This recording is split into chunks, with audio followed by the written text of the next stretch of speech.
Have you ever tried explaining yourself to someone who simply refused to hear you? Someone who distorted everything you said, assigned motives you never had, and somehow persuaded others that you were the issue. Carl Jung uncovered something frightening about these kinds of people. They aren't misreading you. They're stuck inside a psychological cage of their own creation, and any attempt to reach them will drain you long before it ever reaches them. Today I'll show you why Jung insisted that the smartest thing you can do is stop explaining yourself at all. Jung spent decades observing a disturbing pattern. He discovered people who appeared perfectly normal, even likable, yet operated in a completely different reality than everyone else. These weren't delusional patients in mental institutions. These were co-workers, relatives, friends, people who could stare you straight in the eye and describe motives you never felt, thoughts you never experienced, and intentions that existed only in their imagination. And here's the terrifying part. They believed every word. Their minds had literally reconstructed reality to match their projections.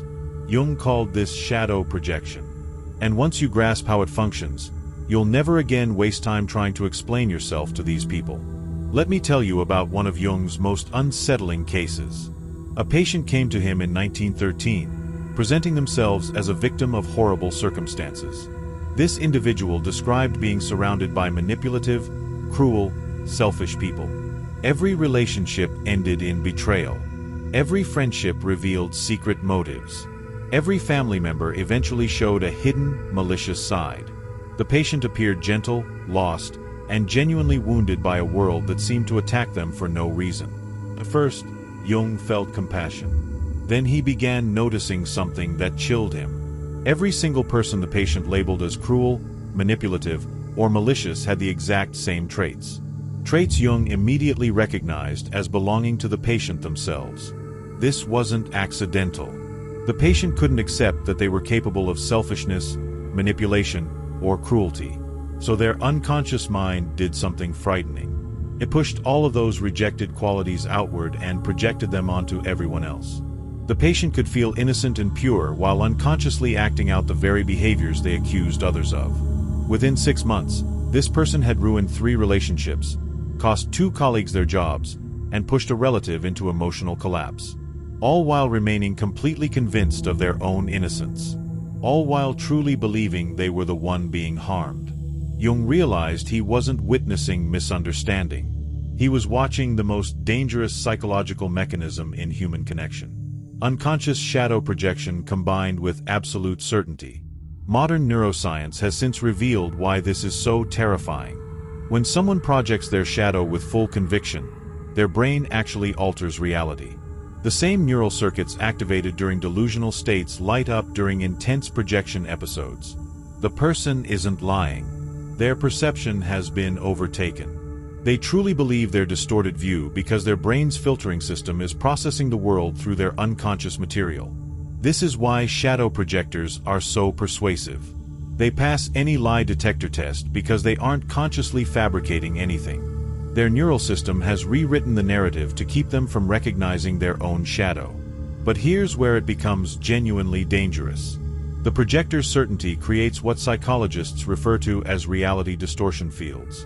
They don't just see you inaccurately, they make others see you through that same distorted worldview. Jung chronicled countless cases where shadow projectors destroyed reputations, relationships, and entire social circles simply by spreading their unconscious projections with unwavering confidence. Think about the last time someone accused you of motives you never had, emotions you never felt, intentions you never considered. If they did it with total certainty, unaffected by any evidence you showed them, you witnessed shadow projection in real time. The warning sign appears when you notice a complete gap between how someone describes you and what you actually experience internally. They assign thoughts, feelings, and intentions that exist nowhere in your consciousness. And they state them with such conviction that you begin doubting your own reality. This is psychological manipulation at its most advanced form. Not deliberate manipulation, but unconscious distortion powerful enough to push its targets into real psychological collapse. Yet the projection itself isn't the most dangerous part. The real threat comes from how shadow projectors unconsciously pull others into their distorted world. Jung called this collective possession. When entire groups start seeing reality through one person's projections, When someone delivers their projections with absolute confidence, others feel psychological pressure to align with that certainty instead of trusting their own conflicting perceptions. This is how families unite against certain members, how workplaces destroy innocent people, how communities attack individuals based on accusations rooted in nothing but projection. Jung identified 5 unmistakable warning signs that reveal dangerous shadow projection. First, absolute certainty about someone else's motives. They don't say, "I think you might be," they say, "You are," with total conviction about your inner states and character. Second, complete resistance to contradictory information. No explanation, clarification, or evidence alters their perception. They interpret your attempts to correct them as further confirmation that they're right. Third, emotional reactions far bigger than the situation warrants. They respond intensely to imagined offenses or behaviors others see as minor or non-existent. Their emotional force reveals projected material, not your actual actions. Fourth, repeating victim narratives. They repeatedly end up in conflicts where they are the innocent one harmed by others' supposed cruelty. The people involved change, but they are always the wrong party. Fifth, recruitment tendencies. They subtly or directly attempt to persuade others to see you through their perspective, often under the guise of concerned conversations about your character. When you observe these 5 signals together, you're not facing misunderstanding. You're dealing with unconscious shadow projection that will escalate until it destroys something. Your relationships, your reputation, or your stability. Shadow projection follows a predictable escalation pattern Jung charted across decades of work. Stage 1 is the initial projection. Small accusations or assumptions that don't match your reality. You dismiss them as mistakes. Stage 2 is conviction solidification. The projections grow more frequent and more certain. The projector shows zero doubt despite your clarifications. Stage 3 is full distortion of reality. The projector interprets everything through their projection filter. Neutral actions become proof of hostile intent. Stage 4 is social recruitment. They begin sharing their concerns about you with others, usually wrapped in worry or care. Stage 5 is collective possession. Others start seeing you through the projector's lens. You're suddenly defending yourself from baseless accusations. Stage 6 is systematic exclusion. The group unites around the shared projection, excluding or attacking you for traits that exist mostly in the projector's unconscious. Recognizing this sequence can save you years of psychological harm. The crucial moment is identifying stage 2 and stepping away before the projection gathers collective force. Here's what Jung discovered that changes everything. People locked in shadow projection cannot be reached through explanation.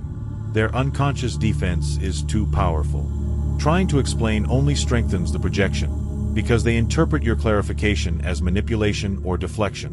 The more you explain, the more convinced they become. Your efforts to free yourself reinforce the illusion that you are exactly what they imagined.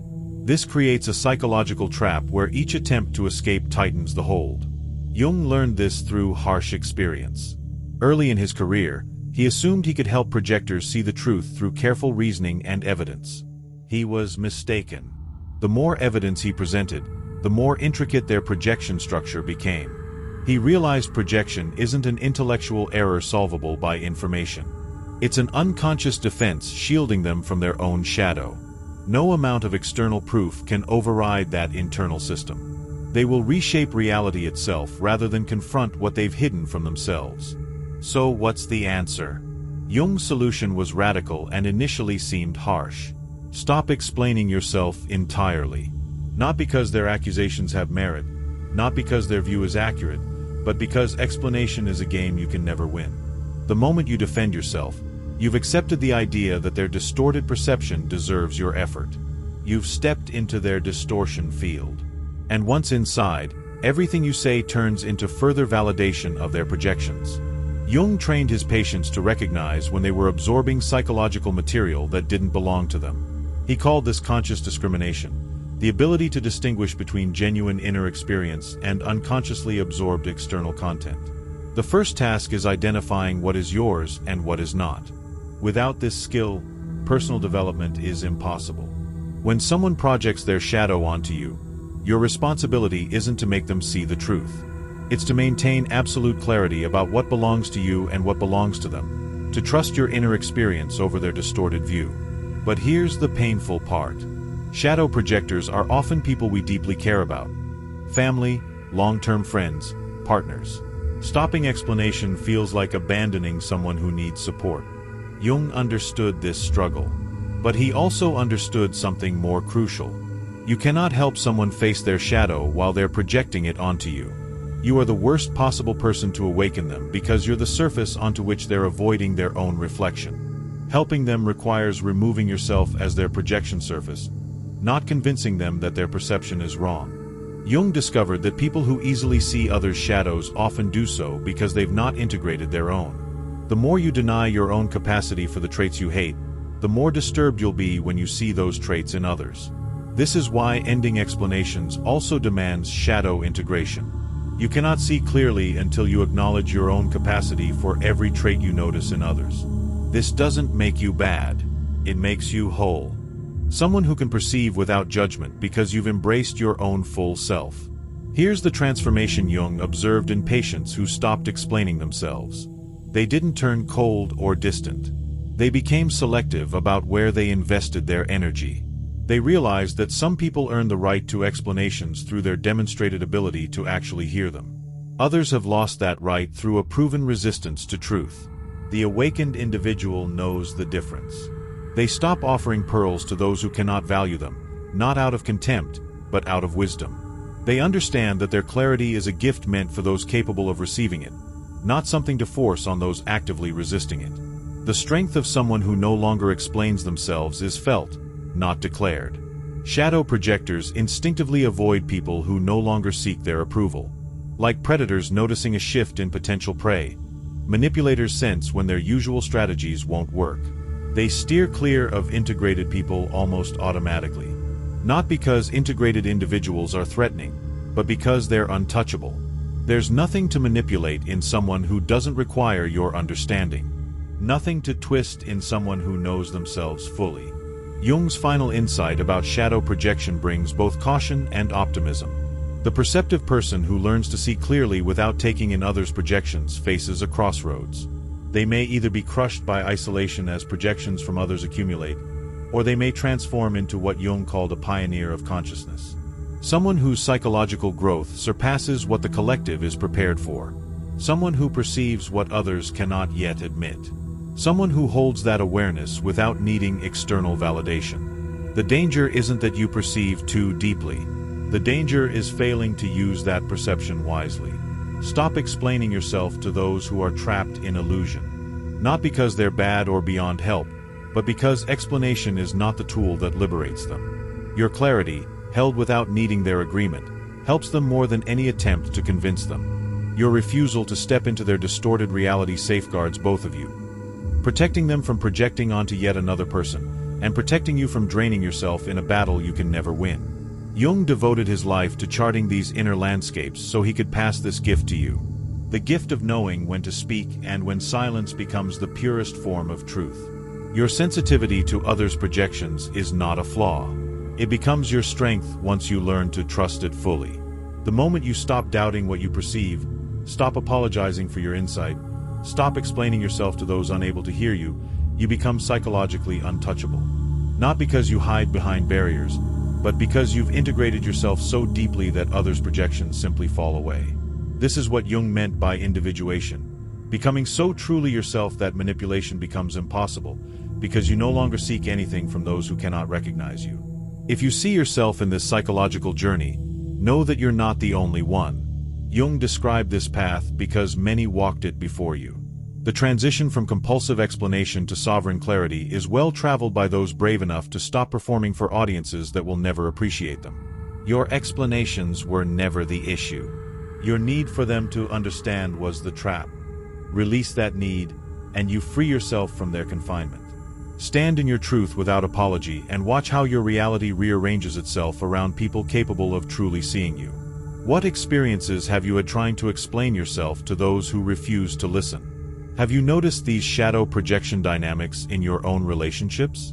Share your story in the comments. Your insight might be exactly what someone else needs right now. And don't forget to subscribe for more explorations into Jung's revolutionary psychology. Until next time, remember, your clarity doesn't require anyone's permission. Stop explaining yourself. Start living your truth. Thanks for watching. See you in the next dimension.